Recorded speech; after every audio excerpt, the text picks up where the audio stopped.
for a place that hasn't officially existed for many years, according to our government, Area 51 has been referred to by a lot of names over the years. Some of those names include Groom Lake, Dreamland, Paradise Ranch, Watertown Strip, The Box, the Pit Farm, and several others. Many people do not know how or when Area 51 came into existence in the Nevada desert, some 85 miles northwest of Las Vegas. Most people believe it was a military base, when in fact it was originally opened by the CIA, the Central Intelligence Agency. President Truman, through the National Security Act of 1947, set up both the National Security Council and the Central Intelligence Agency. Back then, the director of the CIA answered directly to the president. In 1949, the CIA Act was passed, which stipulated that not only would the CIA activities be classified, but its budget would also be classified. The United States government could also deny any responsibility for the CIA activities should be exposed. After World War II, the United States was very concerned about whether the Soviet Union had developed an atomic bomb. One way to find out would be to overfly the Soviet Union in a high-altitude aircraft equipped with cameras. Lockheed's Kelly Johnson designed such an aircraft and went directly to the CIA with it. Normally, such aircraft would have been test flown at Edwards Air Force Base in California. But with the security required for such a top-secret project as this, it was decided to look for a new secure location somewhere in the Southwest. A dozen sites were looked at before deciding on Groom Lake, Nevada, adjacent to the Nevada test site. This area, which was previously controlled by the Atomic Energy Commission for testing atomic weapons, was expanded to include Groom Lake. And by 1955, the CIA had its secret base. A fake construction firm, CLJ, was formed to oversee the construction on the base, mostly done by subcontractors to build hangars, a mile-long runway, ramps, control tower, mess hall, and other required structures. The airplane designed by Kelly Johnson was known as the Aquatone by the CIA and as Angel by Lockheed. The first prototype was called Article 341 and flown to Groom Lake in a transport plane on July 24, 1955. Eventually, that aircraft became known as the U-2. The thing to remember about the inception of Area 51 is that it was not originally an Air Force base, but rather that Lockheed and the CIA were in charge, and not the military.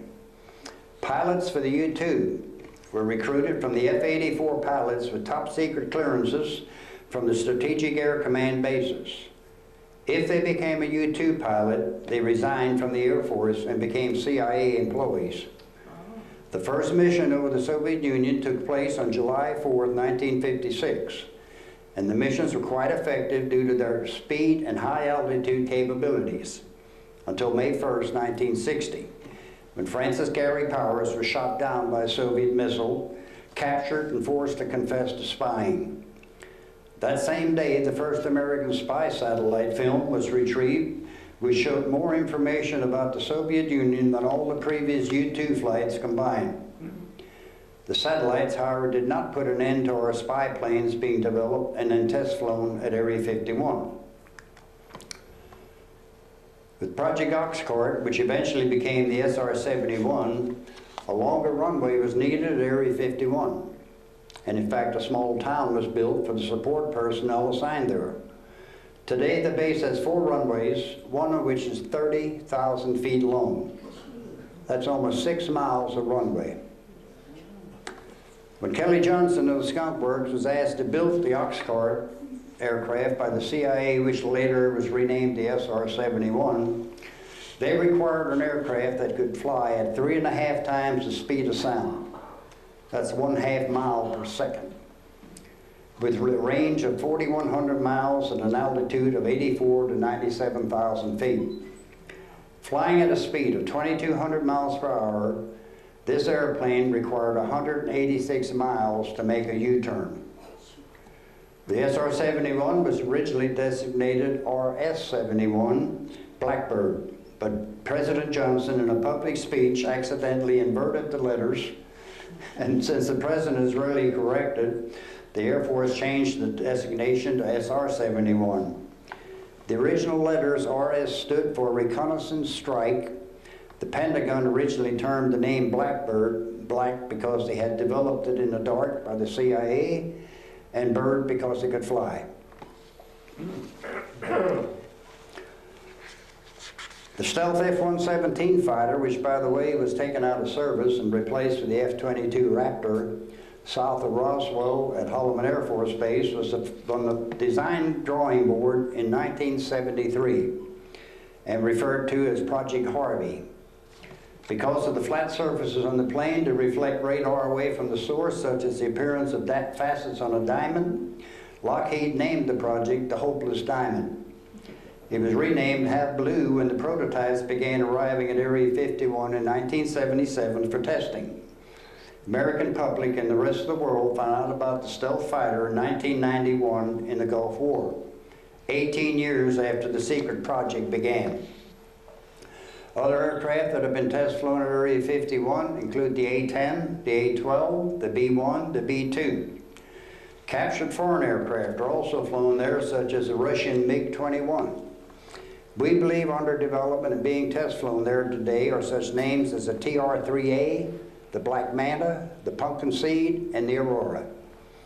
Within the last 5 years, contrails have been seen that leave a trail that look like donuts on a rope, which is believed to be the pulsating propulsion system, possibly from the Aurora. That's an artist's conception at the top of the Aurora. That picture at the bottom I took in Roswell back in 1998, that's the donuts on a rope. You can't see the airplane, it was too high, but it's a contrail that's a straight line, and then every so often there's a circle. So it's a pulsating propulsion system. Several researchers have indicated that the debris from the crash saucer of Roswell, originally taken to Wright Field in Dayton, Ohio in 1947, may be at Area 51 today. Other reports indicate that Area 51 has as many as 22 levels below ground. Come back here. Wait while I catch up.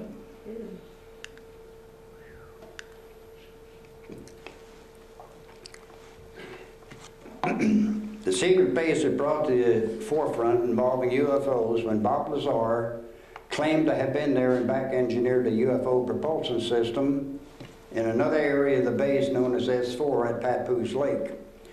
No real evidence of this has come to light, and Lazar has been seriously questioned about his credibility, his education, and his knowledge. Like Lieutenant Colonel Corso, a co-author of The Day After Roswell, who I met on 3 separate occasions, and several of the Roswell witnesses, Lazar is one of those type individuals that I'd like to believe, but cannot without a significantly more amount of verification of his claims. Credibility, verification, and validity remain the cornerstones of serious UFO research. Rumors have been rampant for some time that the base is or has moved. That's not true. I was there in 2006 when I did 2 lectures in the town of Rachel, next to the base, and one of my sources of information recently informed me that a new gigantic water storage tank has recently been constructed at Area 51. Employees are moved around from base to base when their projects are completed. So the number of employees at the base varies from time to time depending on what projects are being done there. Daytime stealth is one of the projects we believe is currently being tested at the base, which if successful would make the surface of an aircraft appear invisible by taking on the appearance of the background sky. Also being tested there today are the new unmanned drones.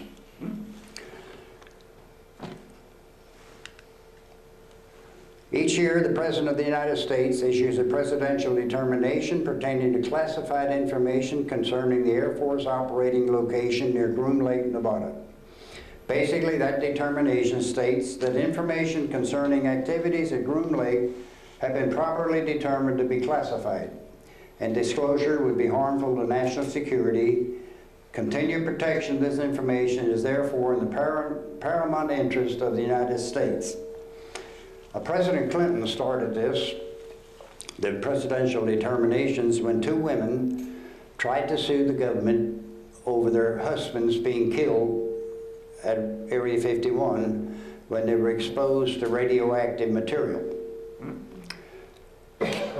They burn toxic waste above ground. The only place in the United States permitted to do it. They don't have to comply with environmental law. This case went to court. The judge was not allowed to look at the paperwork and told the girls, the women, we can't sue something that doesn't exist. We never heard any more about it. So I'm sure that the government paid off the two wives, the two widows, and they're probably history somewhere. But I did get copies of Clinton's when he did the presidential determination. This one is by George Bush. I cannot find one by Obama. That either he is not issuing them, or they have discontinued them, or they no longer make them public. But I have not been able to find a current one by Obama. As a taxpayer who has helped pay for the base over the years, I certainly would be disturbed if the base were shut down or moved, particularly after we've been lied to about its existence for many years. I do have mixed emotions about Area 51, however, as I look at the base as a catch-22 situation. As a world leader, our country needs a place to test newly developed aircraft and other technology, because we certainly don't want our adversaries knowing what we're developing. But if alien aircraft or beings are kept there, I think we deserve to know it. I also think the base should be required to comply with all the environmental policies imposed on other industries and explain why employees are dying due to radiation exposure at the base, as has been reported in recent years. Because our government's past record, I'm highly suspicious that they're hiding something other than the development of new aircraft. As recently as 1995, the Department of the Interior withdrew 4,000 acres of BLM land from public access, creating an even larger buffer zone to prevent the public from seeing any activities at Groom Lake from the adjacent mountains. This means the area of land incorporated into Area 51 is now the size of Connecticut, and the restricted airspace above the base encloses several thousand square miles. Security at the base continues to be some of the most stringent of anywhere in the world. In addition to the white Grand Cherokees we heard about for years, the guards are now all using Ford and Chevy pickup trucks, as I found out when I was there in 2006. Highly sophisticated sensing devices are still in place as well, using cameras, motion detectors, and sensors that can determine the difference between human and animal odors and perspiration. F-16s and Black Hawk helicopter gunships fly around the perimeter of the base to keep the curious out.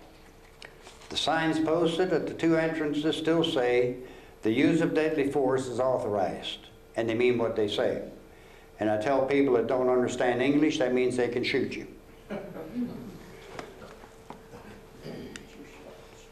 That's one of the signs down at the bottom every corner in red letters, use of deadly force is authorized. That's one of the listening devices. They're solar powered. That's a 13-mile road into one of the gates behind the hills back there. And when Debbie and I were there in 2006, we got about 10 miles. I said, start watching the hills, we'll probably see some guards. And sure enough, we came around to where the signs were, and they're up there in their little pickup watching us with binoculars. They probably, well, I know they have sensors in the road, so they probably had my license number, knew where I was from, and a whole lot about me by the time I got there. That's not one of the guards. This is the other gate where you can see the guard shack.